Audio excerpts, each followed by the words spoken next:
What's up, everybody? And first and foremost, Merry Christmas!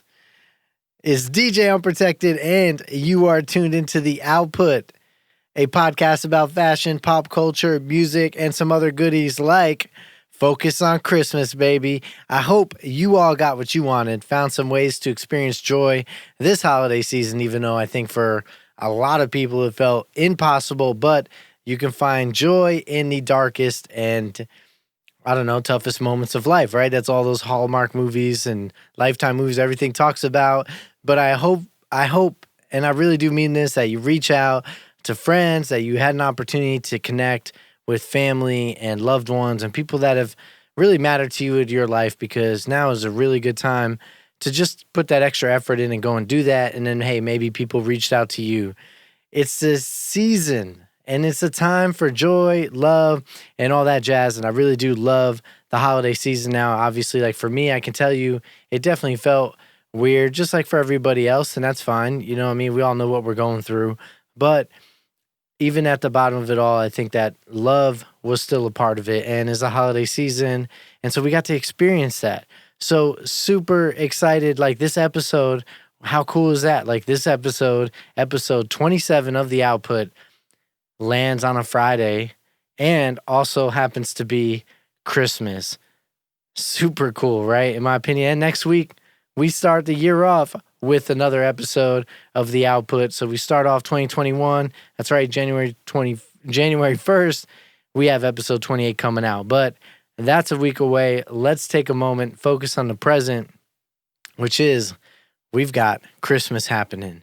And you guys know by this point, spend a lot of time focusing on realizing, like, in the podcast, you know what I'm saying? There are rules to the radio world, and 'tis the season. I'm going to play something anytime that I decide to take a drink instead of there being dead air or me having to explain to you what's happening. So I will mention this one time, that whenever I take a drink, so if you're not watching this on YouTube and you're listening to it, you won't hear dead air, but when I take a drink, what you'll hear is this. Merry Christmas. I found it super fitting, right? And if I happen to drink longer than necessary, then you'll hear this. Merry Christmas. You may get a remix, but that's how it's going to go down. Seriously, super festive, and we love it, okay? I'm rocking this awesome sweater. Right? It's definitely a sweater, the way it's knitted, but it says it's basically Rudolph wearing a party helmet with 2 beers on it, and it says Santa's drinking squad. But the funny thing about this sweater is, like, okay, I had this last year. This isn't the funny part. Funny part's coming next. But I had this sweater last year for a Christmas party because one of my good friends, Robert, was like, we're all going to this Christmas party, and with the motive to either win prizes or get drunk. One of those two, or like all of those, or one was going to happen. And definitely we were going to get drunk, maybe win some prizes, all right? I think we all walked out empty-handed, but we definitely left drunk. But we got this sweater because it looks cool, so we were going to wear it. And it's got a pouch that says, what does it say? It says Brudolph, but it's a pouch so you can put a flask in this thing. It's pretty darn cool. So I washed this sweater, and Rudolph no longer has a nose. So I guess he's not going to get made fun of anymore, and he's also not going to help Santa find his way in fog, in bad weather, whatever. So unfortunately, Rudolph lost his nose in my washer or dryer somewhere. It's probably in the dryer, but I did it inside out. Like, I followed the instructions, okay? And, okay, I know, men have this, we have this reputation of not knowing how to wash things appropriately because, maybe we mix our lights and darks, but I like to think I take care of, I know how to, my clothes. I know how to launder items, right? I know some shirts don't need to go in the wash or dryer, and I also know how to not shrink my jeans, and I've read the instructions on this, and I turned it inside out. I know, sweaters and other things, to avoid getting pulls, it's best to turn them inside out. I do that. I don't know what happened to Rudolph's nose, man. I'm so sorry. Seriously. My bad. So look at Rudolph. I guess you're gonna have to fly high and whatever. What was the other deer's name that he fell in love with? Was it Claire?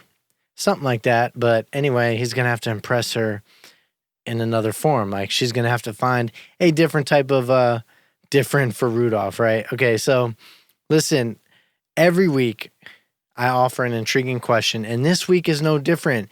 Even being Christmas, we've got plenty of things to talk about, like Christmas movies and other things, and tell you the topics in a moment.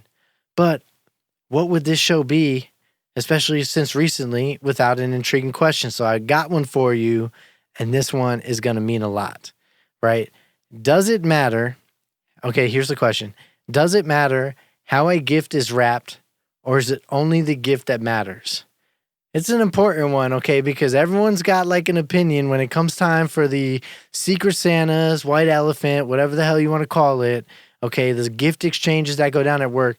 Everybody's got a judgmental point of view on whether a gift is wrapped great or not. So I'm asking you if it matters how well it's wrapped, okay? So, I mean, seriously, think about this. Like even Amazon asks for feedback about how good items are packaged.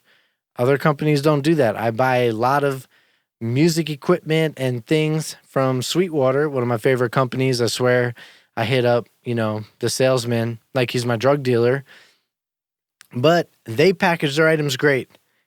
And I never get feedback, hey, how well was it packaged? But Amazon does, what, billion-dollar company, trillion-dollar company. So, all right, so that's the question. Does it matter how a gift is wrapped, or is it only the gift that matters?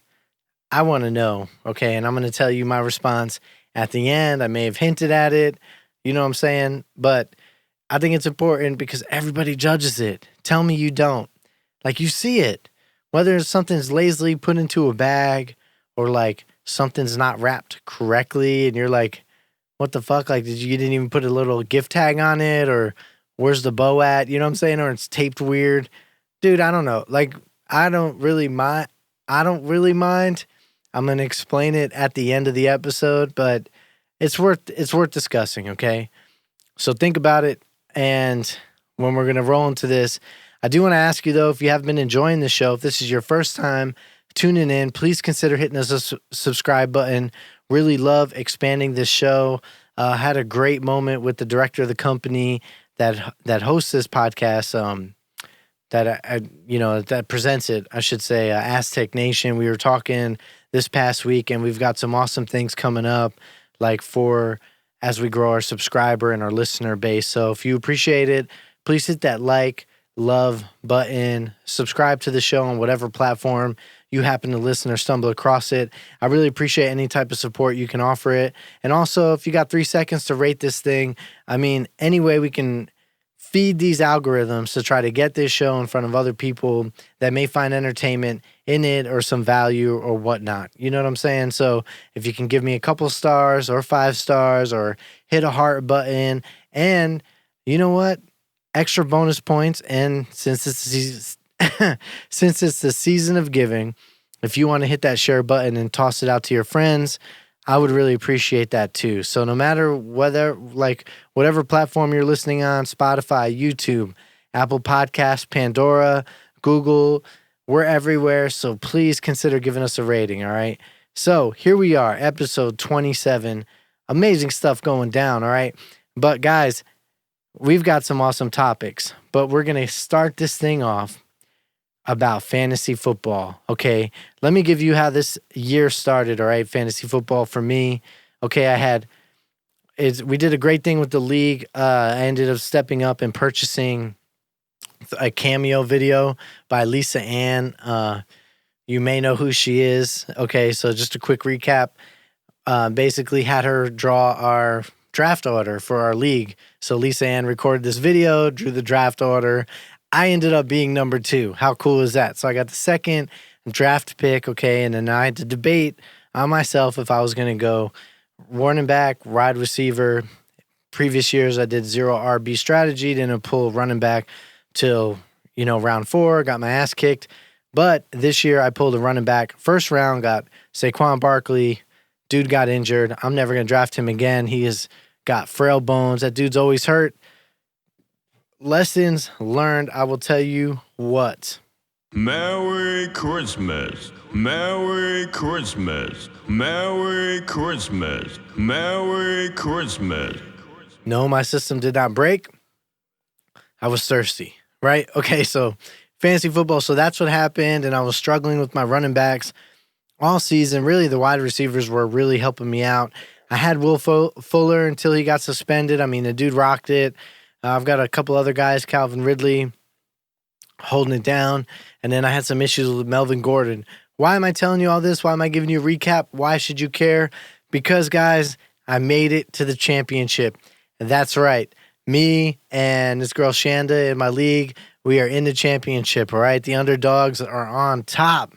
Because everyone else is like football heads, you know what I mean? Like, they know all the stats. Like, I don't. I watch football. I enjoy it. I'm a Green Bay Packers fan, you know what I mean? Like, I do like watching him, but I can't sit there and cite things. I don't know who the top running backs are, top wide receivers are of the league. Like, I'm the type of guy, here's how I cruise up to drafts. Like, this year we did a digital one, but previous seasons, okay, I show up with just a portfolio of printed papers of you know what I'm saying, like rankings and, you know, positional charts and all that jazz and depth orders. So I'm telling you, like, that's how I would roll. And I got highlighters and pens. Trust me, it's a process, right? Because I don't know all the stuff by heart, but I care and it's enjoyable and I'm competitive. So I want to do well. But yo, I'm in the championship. Like, it's crazy. Like, it's cool, man. It's cool that it happens because it doesn't happen every year. You can go into it and say, yo, I'm going to get in the playoffs this year. Man, nothing's a guarantee. So many variables going on, but we made it. I'm enjoying it. I was really surprised I won last week. The guy I beat, like, dudes had, like, great scores all season, was, you know, definitely had a better record than I did. But I'm super excited. So my team, called the Vanilla Kumquats, spelled with a K. Remember, it's Christmas, keeping it clean. All right. I made it to the championship, man. It's super exciting. I'm so stoked. It can go either way, and I'm happy. Go either way, and I'm happy, and I would be happy for Shanda if she beat me. And if I won, I would be happy for her for being in second place, right? We've talked about this. Lose like a winner, win like a gentleman. Or, you know what I'm saying? If you're a woman and you win like a lady. All right? So we'll see how it happens. I got a couple players playing on Saturday, and we'll see how that turns out. Okay. So Christmas music, like, I guess, you know, after tomorrow, everything changes, right? There's no more like Christmas music. I guess maybe through the weekend, you know what I mean? Like, it's still the most wonderful time of the year, and I think it ends after January now. I know growing up, I remember hanging out at my grandmother's place, and she always had, like, awesome little light-up villages and, you know what I'm saying, the tree. Everything just looked beautiful. She was great at decorating for Christmas. And I remember I'd ask her, it was right around January 6th, I said, what happens, like, when do you take this down? You know, how long do you keep this up? And she's like, well, I take it down tomorrow. It's January 6th, you know, which is Little Christmas. So after Little Christmas, like, you don't keep decorations up. Like, at least that's how I'm going to roll, so everything's going to come down. But when does Christmas music stop? Like, I don't know. I was thinking about that the other day when I was walking around grocery shopping, wondering, like, okay, is this, like, I'm not getting groceries again before Christmas. Is this the last time I'm going to hear, like, you know, Christmas music while grabbing some chicken and eggs and whatever else and tossing beer in the cart? I don't know. So I'm going to pay attention. I'm going to go this weekend, maybe Sunday, to see if, like, you know, to see if I'm going to hear Christmas music. They may play it through January 1st. Like, you think about it, it's still holiday season. Until then, and after that, like, when you go back to work, all shit hits the fan. Everybody's disgruntled again and blah, blah, blah. It's just how it goes.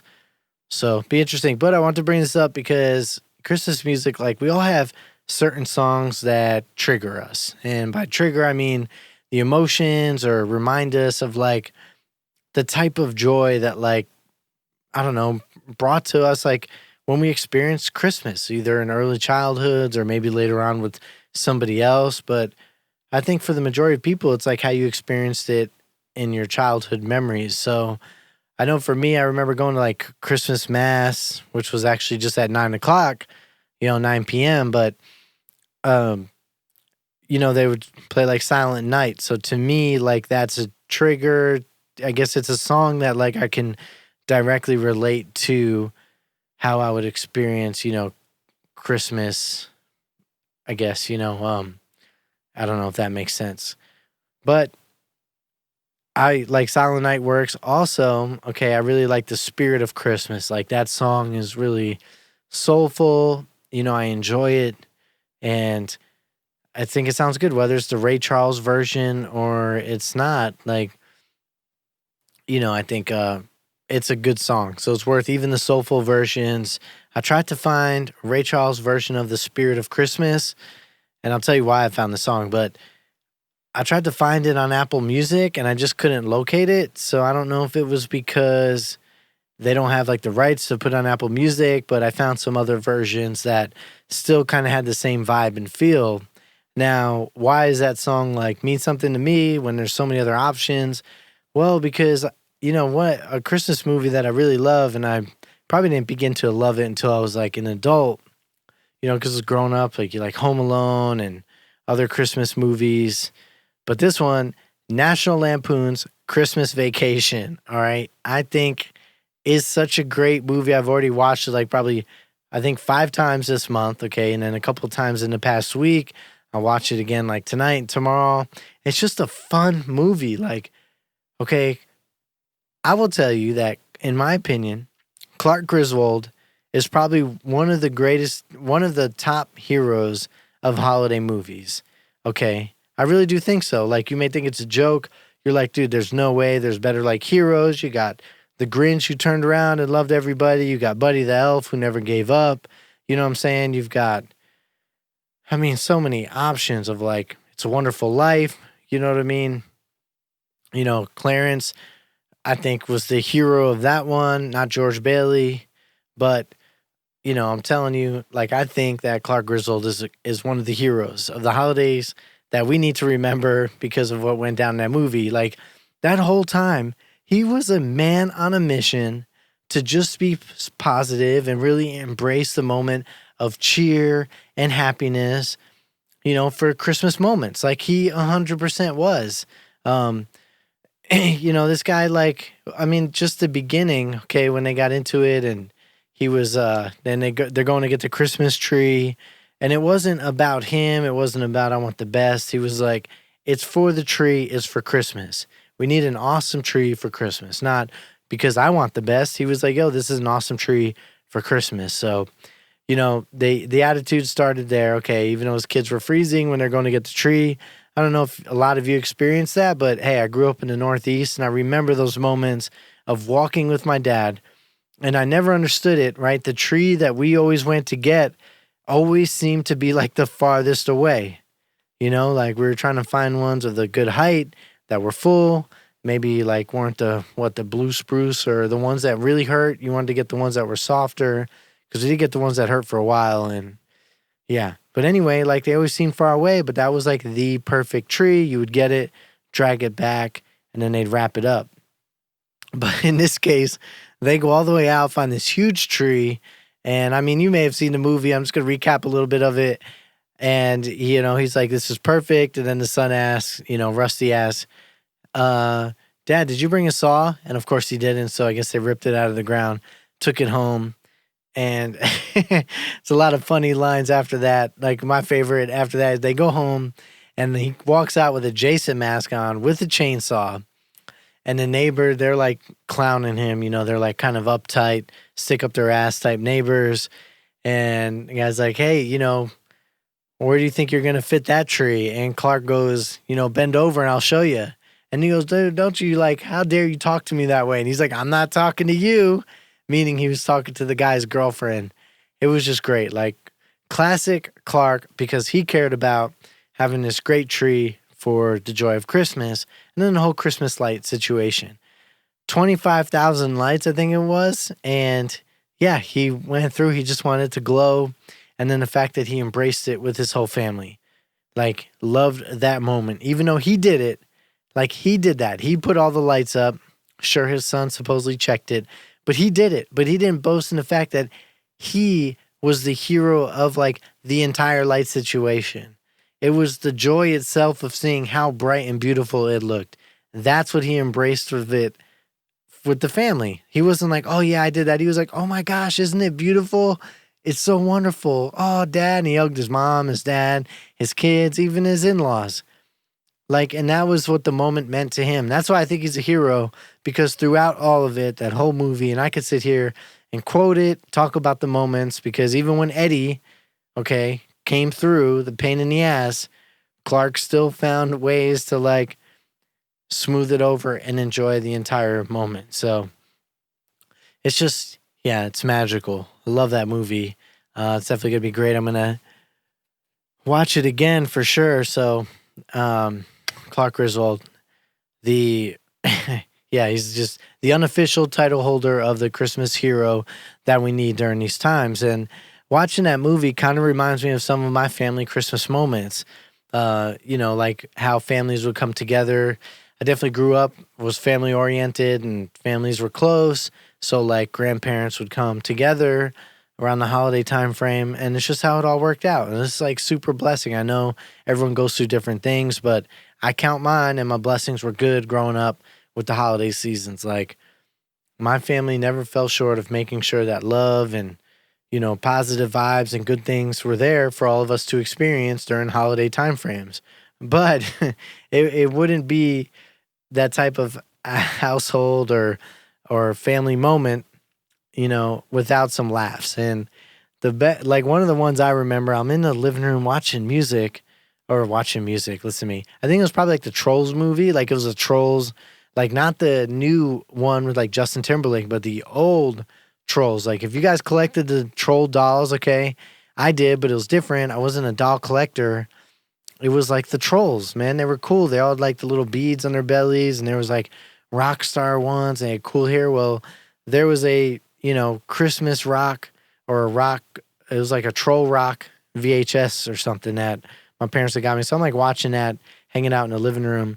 And my dad yells at my grandmother for seasoning like I think it was a roast that we had because she poured chocolate powder seasoning all over the roast thinking it was pepper. Now, she didn't have great vision. Like, she had issues. I think she had glaucoma, at one point. So, I mean, yeah, like, it was, and he was so upset yelling at her, and she got mad and went away. Well, a few years later, we're reminiscing and looking at pictures from, prior Christmases, and someone had taken a picture of my grandmother sitting there in the kitchen with a huge smile on her face, holding the dessert seasoning that had sprinkles and whatever else, and this thing had the chocolate in there.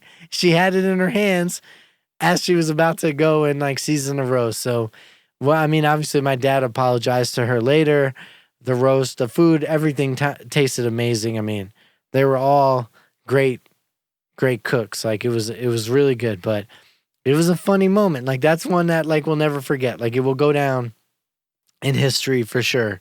And what else? So that same grandmother, God bless her soul, like, she fell off the front stoop on the way to midnight mass. Like, we'd have a railing out there. I guess it like fell off, whatever. It was like concrete stoop. The railing fell off, and it was probably like 6 or 7 foot drop. Now, here's this older woman, and she fell off the side, and thank goodness we had, snow, and she landed in that and didn't really hurt herself. She had like maybe a minor bump on her head, but she fell. We went to leave, and all you heard was, oh, oh, oh, oh, oh, and she went down. So on her way to church, I mean, we were going to be late anyway, so now we were just a little more late, but it was just an interesting time. And I think the cake on that was that there was bags of leaves that were covered by the snow that I guess never made it to the street. It was probably my fault because I was terrible at chores as a kid, but they were on the side of, our stoop there, and she at least went into that, so it kind of helped her break her fall. But to be honest with you, like those steps have scarred me. Okay, I have like on my forehead, I have like a couple, like there's a small scar of where like a rock or two went into my head when I fell down the stoop and smashed my head on that joint. Man, it hurt. I remember that. So we've all been scarred from it. I think my mother's fell off into the bush along the side of the stoop. Now it's got railings, okay? So nobody's going to fall off now unless it's self-inflicted. But, you know what I'm saying? We've all been scarred of that. So that was like definitely a memory that is stuck with all of us that we talk about. Another thing is wrapping paper everywhere. Like, looking back, I kind of feel bad for my dad. Like, he was on cleanup detail, he was on food detail, he was probably on late night wrapping and putting bikes and scooters together detail.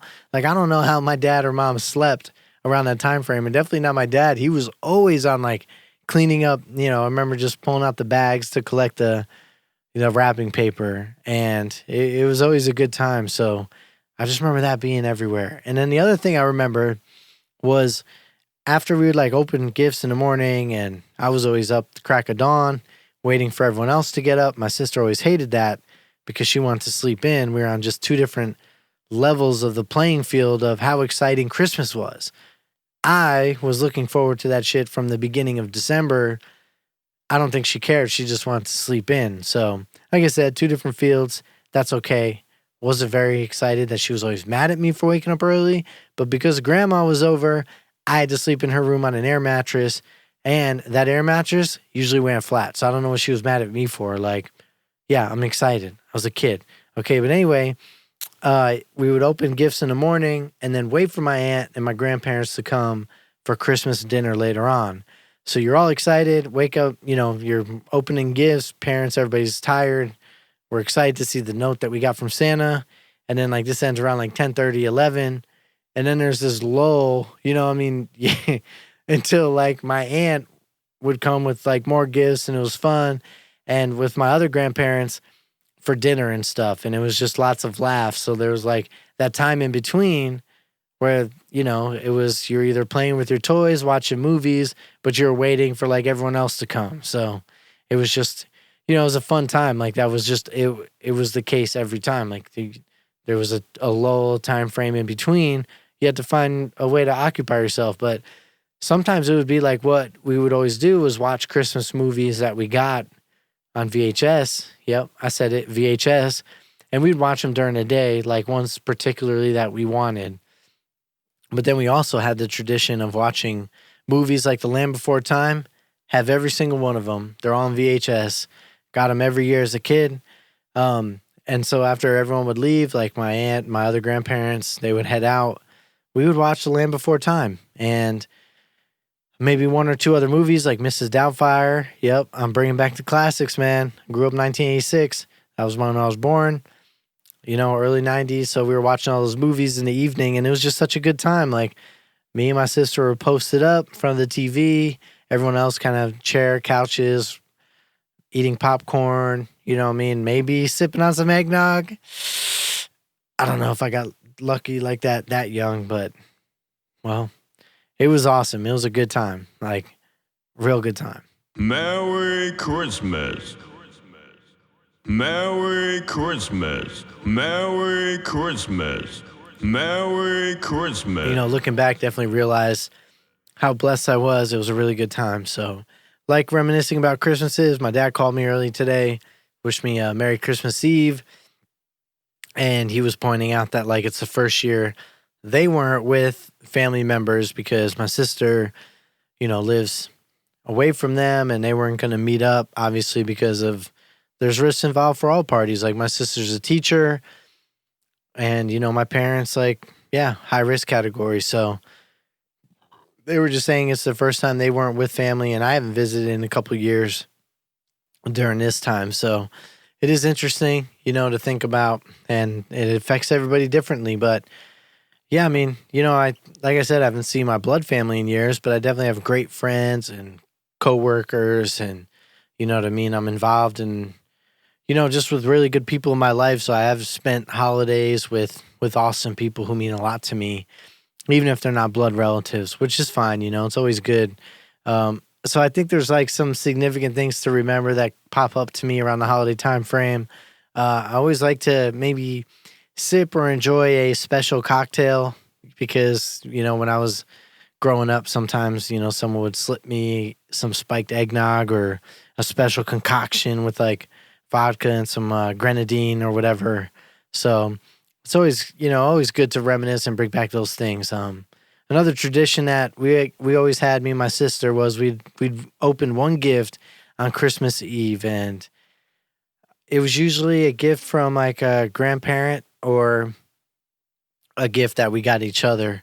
And I think we still do that when we visit. We always do the one gift on Christmas Eve, so it just keeps it fun. Like, hey, you gotta spice it up, but that was like always our tradition growing up. So yeah, it was good times. It's always good times thinking about how things were around the holidays, and it's not just about being in the moment. Yeah, I think it's important to live in the present, but man, if things were good, like it's okay to reminisce and talk about that because that's like that whole count your blessings, being thankful type of thing. So it was always good for me. I know probably holidays weren't always good for everybody, but they were always good for me, and super grateful for all of that. Now, I know kind of shift this a little bit. A Christmas miracle has dropped.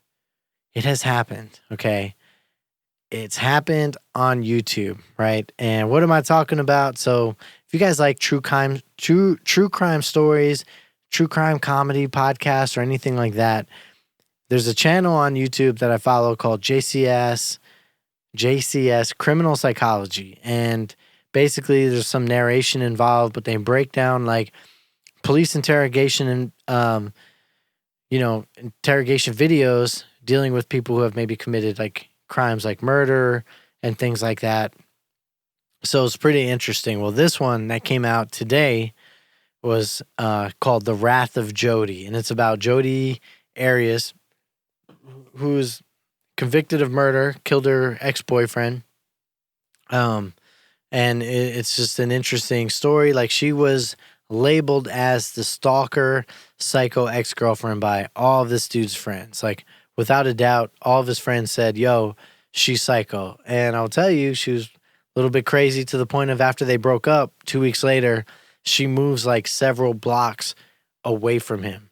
So she moved from like living, not that close after they break up to living in an apartment several blocks away. Like, that's a little creepy. But anyway, what had happened was this dude, they were supposedly like, even though they broke up, the sex must have been good because she kept coming back and he was still all down for it. Even though all of the friends were saying like he didn't want to be involved with her anymore, they were still having like a very much intimate relationship. Like, he wanted a future, didn't see that with her, but whenever she would come by, they had no problem having a physical relationship. So, hey, you know what?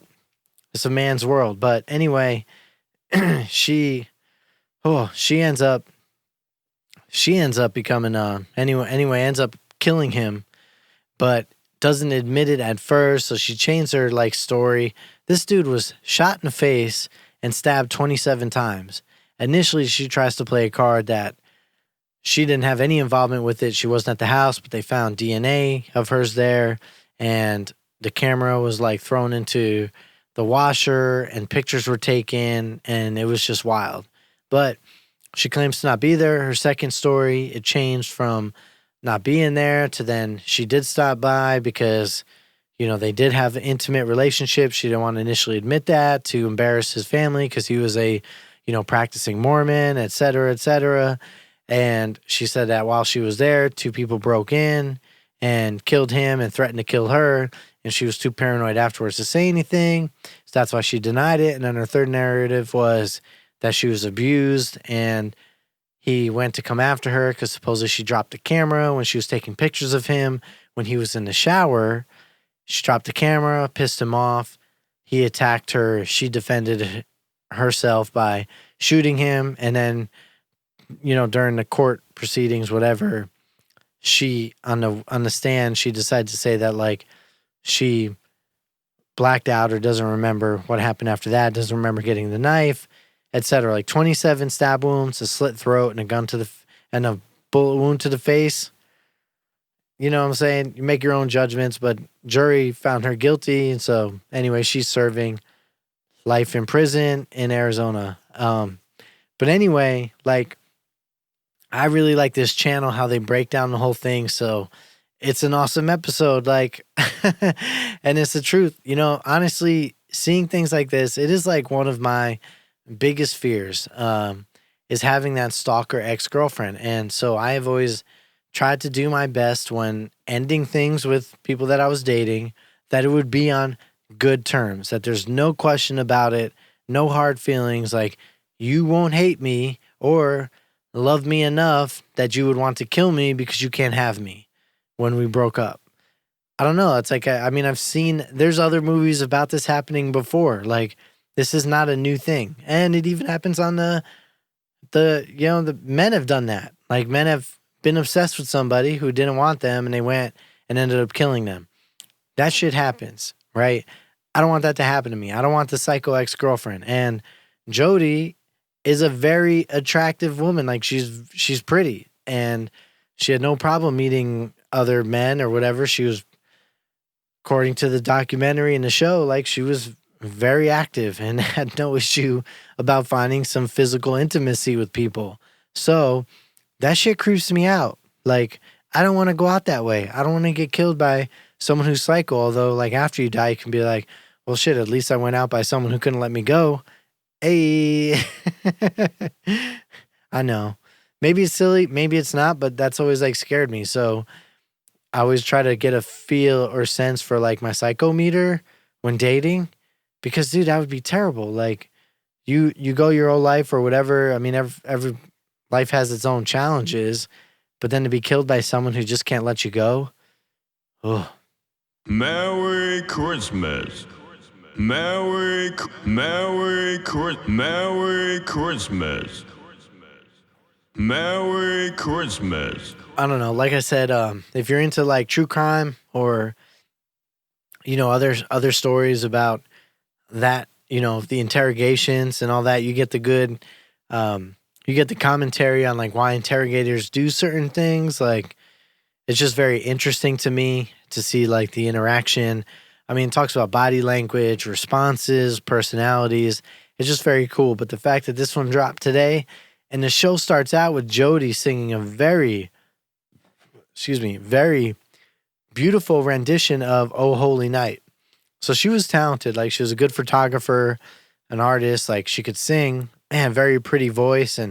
But it's interesting, like, they don't show her on camera until almost towards the end of the song.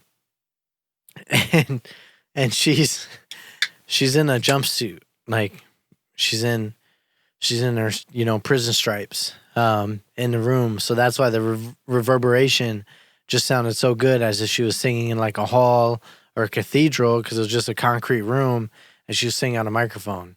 Still a very beautiful voice. And at first you're like, oh, okay, that's like soulful. But then you know who did it and you're like, man, this is fucked up. Like, that's someone who shot some dude in the face, or, you know, who, it just depends. Like, you guys got to watch it, you know, take the time to check it out, because there's two different stories. Her story is she accidentally shot him first, and then the knife stuff happened. Prosecutors, you know, their story was that, you know, she stabbed the shit out of him, sliced his throat, and then shot him in the face. That's pretty crazy. That's a lot of effort to take somebody out. But I guess, you know, when they did the autopsy, the coroner said that there wasn't a lot of blood loss from the head trauma or face trauma to mean that, like, he was already dead. I think that's just, dude, that's just wild. I don't know how you win that. Maybe she should get that attorney who, you know, who helped turn over that Aaron Hernandez case. Like, that dude was pretty solid. And, you know, that other girl that I should know her name, but completely slips me right now, who killed her kid but didn't, killed her baby but didn't, you know, she should have hired him. Like, that dude was good. But, oh, okay, so back to this case real quick. So she had a defense team. I think it was like 3 lawyers. And I know, like, majority of the time, like, that you're going to see in this series like is a woman lawyer who does the opening, defense, and then does the closing statements. But there's also another lawyer, a male. He's sitting and he does like you'll see him in the show doing like the objections, right? Well, when I was like first found out about this case a couple years ago, I was looking into it and I happened to stumble across a YouTube video of the male lawyer who was on the team who was like going on this rant saying that that was one of the most toxic cases he ever dealt with because of how toxic Jody is with her lies and the stress that she caused because of her manipulative personality and all that, that shit caused him to get like a tumor. I think the tumor was like on his ass too. And he talked about how because of his involvement with that case gave him a tumor. And you're like, dude, the toxicity of some people, I guess, can like bring that on. And so it's just like that part's interesting. Like that to me, I'm not going to lie, laughed my fucking ass off when this guy sat there in camera saying that working that case gave him a tumor because of the stress. Like, man, I guess it was that bad. Like if work ever gave me a tumor, then I would just like definitely move on and get another career path. But pretty hard for someone to be like, yo, work gave me a tumor. Unless you 60, 70 years ago, 80 years ago, worked in an asbestos plant, that might make sense. But I don't know, maybe like negative energy from people can cause an ailment like cancer. Not 100% sure. Definitely willing to look into more of that, but to me, I just found that funny. And it's probably a bad thing to laugh at, but hey, find your own humor. My humor can be dark at times. It's just funny. So if you check that out, the one dude sitting, leaning back, hanging out with the chewing on his pen the whole case, that dude ended up getting a tumor from all that shit. So maybe it was the pen. Like maybe he was like chewing on the wrong end of the pen. I don't know, dude. I don't know. I don't know what it's like. Like in those cases, are they always communicating with the client all the time, or is the client always locked up and then they meet with their counsel for a little bit to talk about what's going to go through with the case? Dude, I'm not sure. I know that it took them a long ass time to get in a courtroom though after that dude's death. I think it was like over 4 years before they even got in there trying to figure out if she was guilty or not. And that, I think it was also over the course of like 6 months, 4 or 6 months. So it was a long ass time, but oh man, sorry. So that's not a bad note. It was entertaining. I'm telling you, you got to watch it because it starts off that beautiful rendition of Oh Holy Night. That is one of my favorite Christmas songs to kind of connect with just because I like the passion and there's some major chords and then it goes into minor chords, like when it's like fall on your knees, like just the vibe of that song changes, like get down because then bam, and then rejoice, you know what I mean? So anyway, I like that song. I thought it was beautifully done, but she may be a psycho. So, all right. So anyway, let's roll into this week's intriguing question. And does it matter how a gift is wrapped, or is it only the gift that matters? My answer is, look, okay, and it's based on the fact that I am not the best gift wrapping person ever.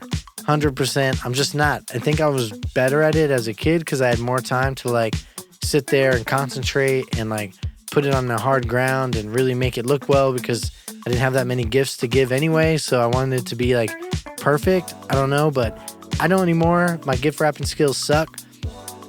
My goal now is just cover the gift. All right, use some paper, get it covered, and then honestly make it easy to open. Dude, you can't, like, if anyone gives me a gift and like all this, you know what I'm saying, the triangle on the side, you know what I mean? If all that's taped and the bottom's taped and you gotta like rip it in a weird way, like, come on, man, give me a chance to hook a finger under that joint and pull. It's the whole point of the corners. Hook a finger under the paper and pull, right? But, those corners honestly can kick rocks, man. Like, you gotta do the fold, so you get it, you fold it in, and then it gets bundled up. And I struggle with getting a good fold. Like, it just happens. So, because, honestly, depending on the paper you buy, and this matters, there's no medium paper. You either get the really cheap shit that you buy like dollar stores that were sold several years ago, okay, that are really thin, or you get the really good Hallmark paper. Now, both are effective, both cover gifts, both look cool, great Santa designs, and are wrapped with love, of course, but the issue is that they both have their problems. If you try to pull the paper too tight around the corner on the cheaper paper, the shit rips. But if you have the thick paper, you can't pull it around the corner tight enough to get a really good fold. And there's no middle. Like, there's no middle ground. So for me, I'm not judgy. I don't care. You can hand me a shitty wrapped present in a paper bag, something, or put it in a plastic bag, slap a bow on that bitch. I am thankful for the gift that you took the time to be like, you know what? I got this for you, right? Now, beautifully wrapped gifts, I'm like, oh, this is cool, but you know, I am not gracefully open this joint. Like, this shit's about to be shredded, and I know you put some time into it. So, for me, hey, I'm just saying, it doesn't matter. It's about the gift. But I want to know what you guys got to say, so hit me up on Twitter at DJ Unprotected. I'm truly interested. Does it matter how the gift is wrapped, or is it only the gift that matters to you? Would love all the responses, all right? It 'tis the season. Tell me what you think. So when you listen to this podcast after Christmas, do you appreciate your loved one gave a shit wrapping a gift, or do you appreciate that they got you the right gift that mattered to you, okay?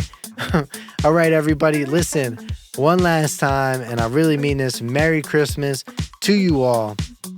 I hope you were able to get everything that you wanted to out of this holiday season, that you're able to find joy, find love, find happiness, okay, whether with those around you or in other elements of your life, you know, and whether it's physical items or no matter what, I hope that you found some happiness and really enjoyed it and found the true meaning of Christmas during these times. Thank you again for tuning in to this episode of The Output with me, your host, DJ Unprotected. This is a podcast presented by Aztec Nation. We've got a lot to say every week, so tune in on your favorite streaming platform, because next week we've got another brand new episode to kick off the new year 2021 on January 1st. What a blessing. We're kicking off all these awesome holidays on this show, all right? So I hope you guys have a very Merry Christmas, a great weekend. We out. Merry Christmas.